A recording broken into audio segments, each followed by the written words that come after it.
Mackey, who has seated time, by Zian Rim and Brenda C. Sprankle for a total of 9 minutes. I'm here to speak about item 50, the trespassing ordinance that we have coming up. I request that City TV show all of my slides so the public can see it. This is California Penal Code section 602.1. It's the California trespassing law. It applies to San Diego. I'm going to go through it. 602.1 starts out, has sections A and B. Section A says any person who intentionally interferes with any lawful business or occupation carried on by the owner or agent of a business establishment open to the public, we're talking about open to the public, by obstructing or intimidating. The elements for those who are carrying on business and who refuses to leave shall be guilty of a misdemeanor. The elements here are intentionally interferes by obstructing or intimidating. This is a good law. This is a very good law. 602.1b, the same thing, except this is for public agencies instead of businesses. Again, the same four elements. Intentionally interferes by obstructing or intimidating and refuses to leave. The California Penal Code also has some exceptions to this for people who are involved in labor disputes and for anything that's covered under the Constitution of California or the Constitution of the United States. Again, the four elements. You have to intentionally interfere by obstructing or intimidating. Very reasonable threshold for trespassing. Now let's look at the existing San Diego ordinance. Starts off, says, no person shall have the right to use privately operated business premises which are open to the general public for any purpose which is contrary to the functions or services provided thereon without the consent. What does that mean? What does that mean for any purpose contrary to the functions or services? If I go into Ralph's and I'm wearing a Trader Joe's t-shirt, is that contrary to the functions and services of Ralph's? Could they throw me out? Could they have me arrested under this kind of stupid ordinance? If I go to Torrey Pines Glider Port, one of my favorite topics, with my brand new, very cool glider that they don't happen to sell there, could they have me thrown out because I'm contrary to their purposes and services? This is really a stupid law that we've had on the books. It's a stupid ordinance. Now, it has a section B. It says, and if they ask you to leave and you do leave, you have to stay gone for 48 hours. Mr. Goldsmith seems to think this is very important to have in our law. I'm not so sure. I think we should throw that whole thing out. But let's go on. It does have some exceptions.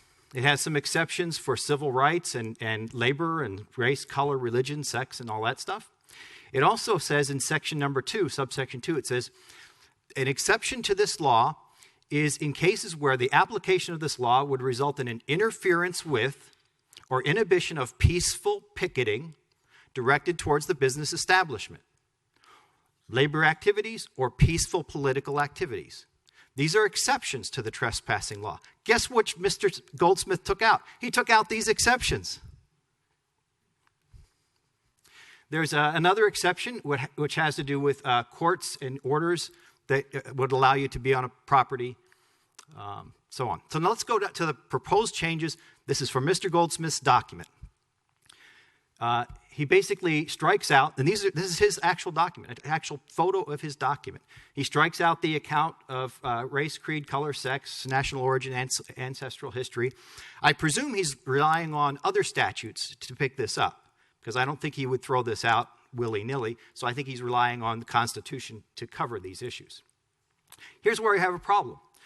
You can see the original law was in black with the red stricken out. He said he's stricken out peaceful picketing directed towards a business establishment. That was an exception. He's throwing it out.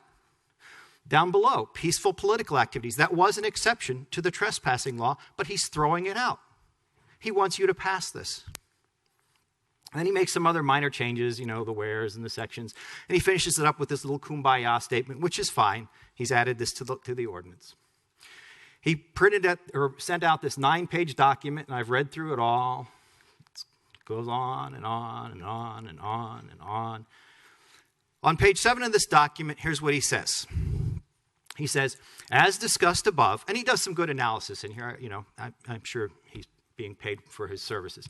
He says, as discussed above, Penal Code Section 602.1, that's the California law, makes it a misdemeanor for any person to intentionally interfere with a business open to the public by obstruction or intimidation, just like I said. And then he goes on to say, the city could rely on Penal Code Section 602.1 to provide business owners with protection from trespassers. Yes. Yes. That's why we have a California law. The California law for trespassing is a very good law. It's a very good law. It has those 4 elements. You have to interfere, intentionally interfere, and obstruct and intimidate. That's reasonable. He says we could rely on it. We should rely on it. But then he says, well, but there's a little bit of a problem. They don't have a 48-hour provision. In other words, if you're told to leave, you could come back an hour later.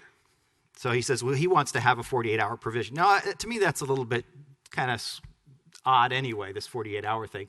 But we can adjust to fix that. But let's look at this last line that Mr. Goldsmith wrote. He said, moreover, a violation of this section, Section 602.1, the California law, a violation of this section, to prove a violation of this section, a prosecutor must prove intentional interference by actual obstruction or intimidation. Well, yeah, if you're going to prove somebody guilty and throw them in jail, you ought to be able to prove actual obstruction and actual intimidation. Not made up intimidation, not made up obstruction. And he's complaining, well, this is hard because we actually have to prove that you actually did something wrong. And so he doesn't want to rely on 602.1. He wants to make up their own law, their own ordinance in San Diego. So here's my first suggestion. Well, my very first suggestion is just throw the ordinance out. 602.1 is a very good trespassing law. It says if you're obstructing or intimidating, that they can arrest you. That's all we need. We don't need to run afoul of the Constitution and try to make our own little laws here in San Diego for trespassing. The state laws are good enough. Just erase the entire ordinance. We don't need, so many layers of government telling us different things that we have to do. Just scrap this whole thing. But if you can't scrap it, and Mr. Goldsmith really needs his 48-hour things, this is the entire ordinance. Replace the existing ordinance with this. It says, it shall be unlawful for any person who has been removed from any premises for violations of California 602.1 for intentional interference with any lawful business by obstruction or intimidation to return or enter upon such premises for 48 hours after having been lawfully removed. There, Mr. Goldsmith, if you need a bone thrown to you, there's your 48-hour restriction. That's all you need to do. You don't need another ordinance, yet another ordinance that's going to cost us, legal fees because we're probably violating constitutional rights of people. Just put this in there. Or actually throw the whole thing out. 602.1 is fine on its own. My second suggestion, because nobody takes my first suggestion, or my second, actually this is my third suggestion. Nobody here in the council takes any of my suggestions. We know that. So let's fall back to my third suggestion. It just says this. In the section C2, rather than throwing out the peaceful picketing, rather than throwing out the peaceful activities, at least leave them in there.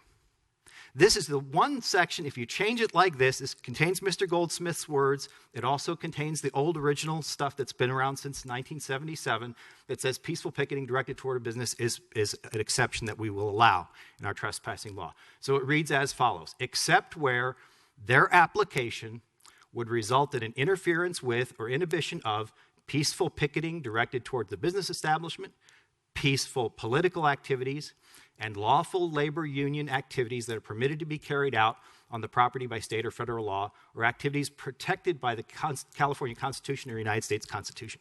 The Constitution does protect these. The problem is our cops are not constitutional scholars. When they come to arrest you, they just look at the California or the San Diego law. Thank you, sir. Your time is up. City Attorney.